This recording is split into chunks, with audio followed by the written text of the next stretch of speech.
Guys, welcome back to Schofield Welding. We are in Appleton, Wisconsin right now over at the Miller headquarters, and I got a good buddy, Cody Bowman, one of the main dudes on the dynamic dig. He's going to be able to explain it to you, but we also got a pretty cool episode where we are going to be welding some 24-inch 375 wall with the whole weld tube squad. So guys, we're super excited to bring this episode to you, and we'll talk to you here in just a second.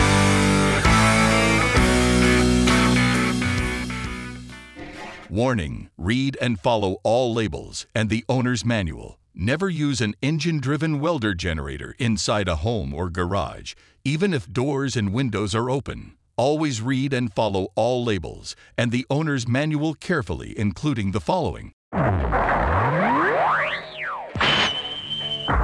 All right guys, so I got Cody over here and we're sitting in front of a brand new 400 Pipe Pro. Now Cody is the main man with the dynamic dig, so I'm going to let him kind of explain how this works and how it's going to benefit you when you are running with the Pipe Pros. All right, so dynamic dig was born out of really necessity and a lot of feedback working with our end users who weld a lot of downhill pipes. So really that's the reason why we went through the time and process of developing it, specifically made to, like I said, weld downhill pipeline. Dynamic dig has two main controls. One's called the dig range and one's called the arc control. And really it's a way for welders to really get the most out of their machine. The dig range is going to determine how much drive the arc has, and it's settable from anywhere from 0 up to 150 amps. And that sets an amperage limit that allows the welder to decide really how much drive and penetration that arc has. The arc control, on the flip side, allows the welder to adjust the volt amp curve to give them the kind of puddle characteristic they're looking for. So if they like a real dry puddle and stack a lot of metal, they have the ability to adjust that. If they like a more fluid puddle, let it fill out a little bit more, flow out, they have the ability to do that. So when you got those two controls independent that you can mix and match, and really at the end of the day hopefully make whoever's welding with it happy. Throughout the process, we'll stop and talk about the wick remote and how this allows us to get the most out of our machine in conjunction or combined with the arc characteristics that the machine has.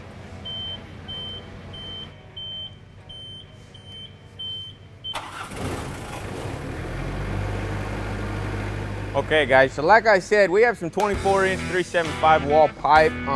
We're going to be welding with some 6010 532 Hobart rod.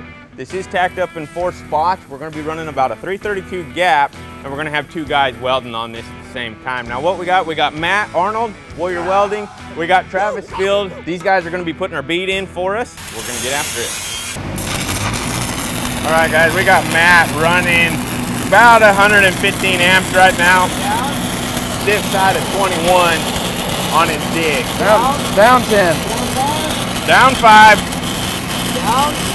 Now one of the other things about this remote is you can adjust how far down or up it will go with a single push or a hold of the button up or down. This one's set 5 with just a single push, and then down, and then with holding it, it will drop 10 or go up 10.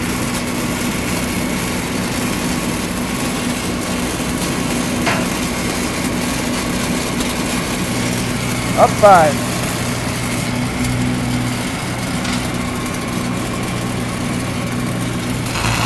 So this machine also comes equipped with a hot start that's adjustable. Right now it's just set from the factory default. That's also adjustable from the machine on the front user face. Now later on when these guys get done putting this bead in, we're going to show you a preset on this which is going to make everything just a little bit faster. And on the pipelines or welding pipe, speed is everything. So we're going to show you a sweet little trick on this remote that's going to speed a lot of things up for you. Travis is getting towards this tack and it's starting to get a little tighter compared to up on the top, so he's coming up in his amperage. Up 5. 130. Getting ready to tie in.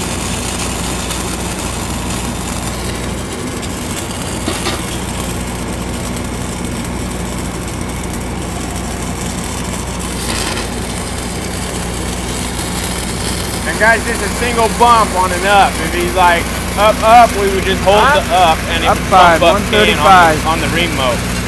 Now one of the things about these remotes is you have complete control over the whole machine. So 0 to 400, you have it all right here in your hand.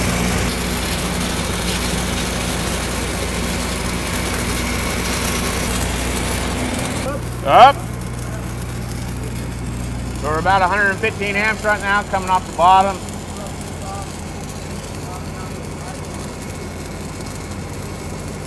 With a stiff of 21. So basically what the stiff of 21 is like soft. The softer you go, the more melted it is, the more like wet butter it is.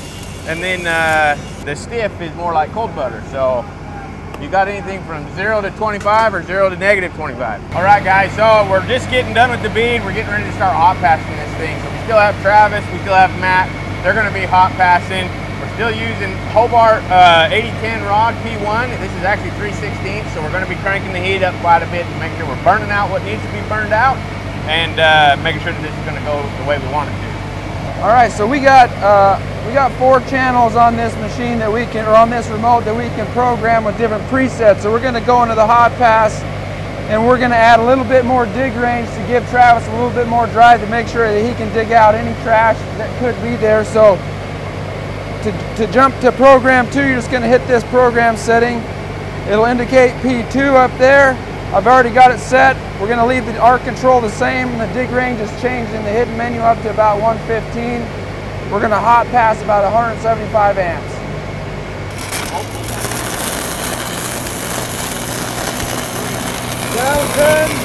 So I just hold it, boom. You don't have to worry about bumping it and keeping track of where it's going. It'll only go down 10, and then you release a button, you can go down 5 or 10 more. So we got Matt's machine actually turned up to the stiffest dig setting that it'll go, which is a plus 25. Which we're going to give this hot pass a real stacked look to it. Instead of really wetting out on the sides, it's going to give it a real nice stacked look.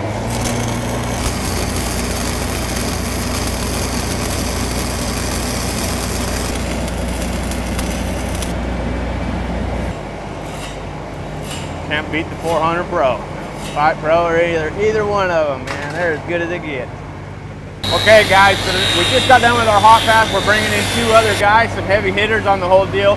We're gonna make a little bit, you know, in the welding world, everybody's competing at least a little bit. But guys, I have Jordan on my side of the pipe. Cody, who do you got? We got Rosendo over here. We got their parameters adjusted the way they like it. I got program 3, stiff 15, dig range 100.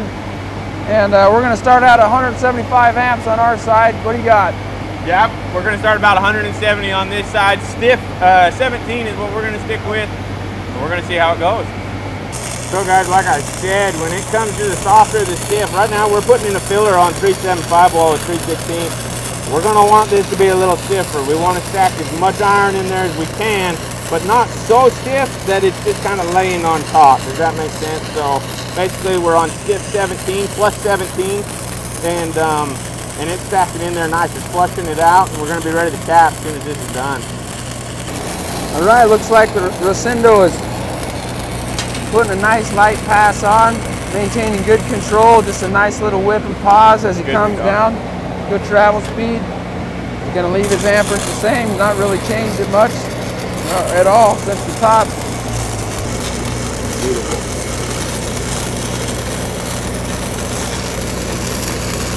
We're going to turn it down 5. All right, we're going across that bottom quarter and looking real nice. Maintaining good control. Okay guys, so I finally get to be a part of this thing. We're getting ready to cap it with the Hobart 8010, still 3/16 is what we're getting ready to use. Jordan did a really good job. He filled his side up really nice. Dakota's gonna be capping with me, and we're gonna go ahead and get this thing knocked out and put a cap on her. Okay guys, so I got my machine set quite a bit different than Dakota does.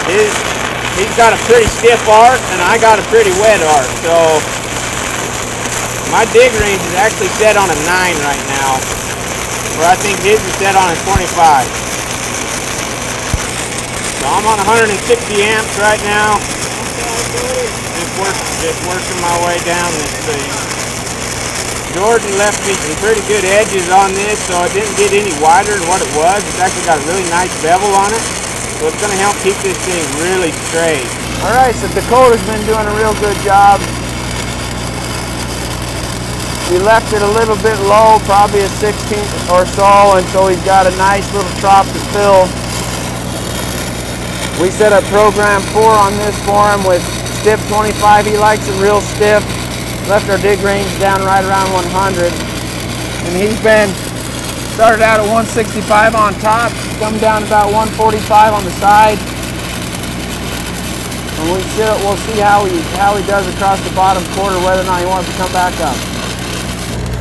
Round 5. Round 5. Beautiful. All right, guys. Hey, thank you for hanging out with us on Schofield Welding. Guys, don't forget to subscribe and hit the thumbs up. Leave us a comment. Guys, it's been awesome. Some of the recap I want to do on this is the versatility of the 400. I've been welding with the 400 for 3 years, give or take a little bit maybe, and I tell you what, it's fed my family for a lot of years. It's awesome. Cody is the dynamic dig master. He's the one that's really brought up the amazing ability of this machine. So Cody, thank you for everything you're doing. Yeah, you bet. Thank you. I just wanted to give a shout out to the Weld Tube crew and Jake for being here.